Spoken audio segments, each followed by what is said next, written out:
भाई लोगों को राम राम। अभी मैं समाचार में देख रहा था कि अपने एक वरिष्ठ नेता हैं, बड़े गुणी बड़े ज्ञानी स्वामी प्रसाद मौर्य जी, उनको किसी युवक ने थप्पड़ मार दिया। अब मैं एक बात क्या कई बातें नहीं समझ पाया।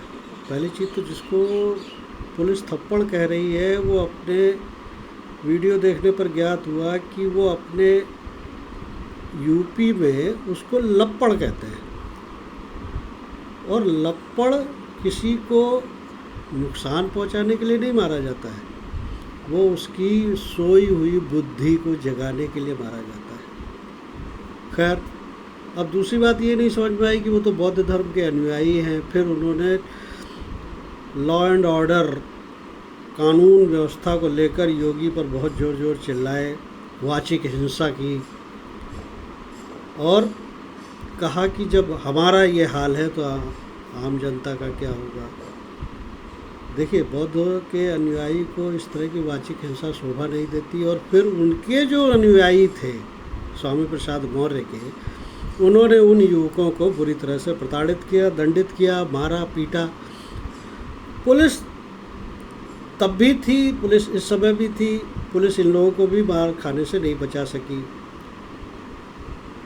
अब ये नहीं समझ में आता है कि एफआईआर एक तरफ से होगी कि दोनों तरफ से होगी।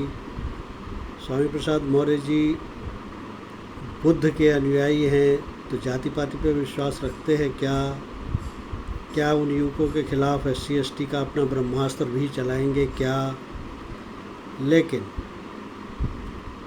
मेरे प्यारे मौर्य साहब, जब आप एक पूरे के पूरे सनातन के कुनबे के प्रति, सनातन की फैमिली के प्रति इतना बड़ा अपराध कर रहे थे, रामचरितमानस को गालियां दे रहे थे, रामचरितमानस को जला रहे थे, पूरे लोगों की उपस्थिति में जला रहे थे ताकि उसकी ज़्यादा से ज़्यादा अवमानना हो सके। तो पहली चीज़ तो ये कि जब आप बौद्ध धर्म को मानते हैं तो आपको सनातन में घुसने की क्या ज़रूरत है? और अगर सनातन के किसी ग्रंथ में कुछ ऊटपटांग लिखा हुआ है तथा कथित रूप से, तो ऐसे बहुत से ग्रंथों में लिखा हुआ है कि आप कोई और दूसरा ग्रंथ आज तक जला पाए, या आपने जलाने की चेष्टा की, या आपने कहा कि नहीं मैं जलाऊंगा।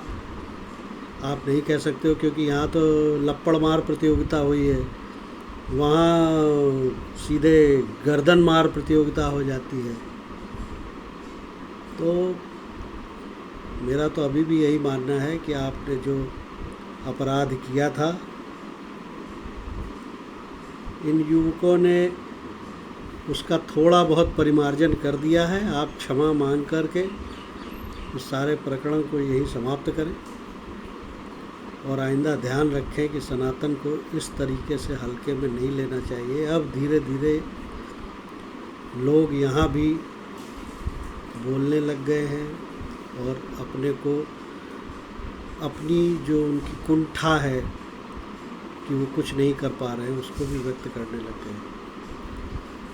बेहतर है कि आप सारे लोग जो इस तरीके के काम करते हैं वो केवल ये न सोचें कि ज़िंदगी भर सनातन में अहिंसा परमो धर्म ही चलता रहेगा। आप उकसाएंगे तो प्रतिक्रियाएं आएंगी।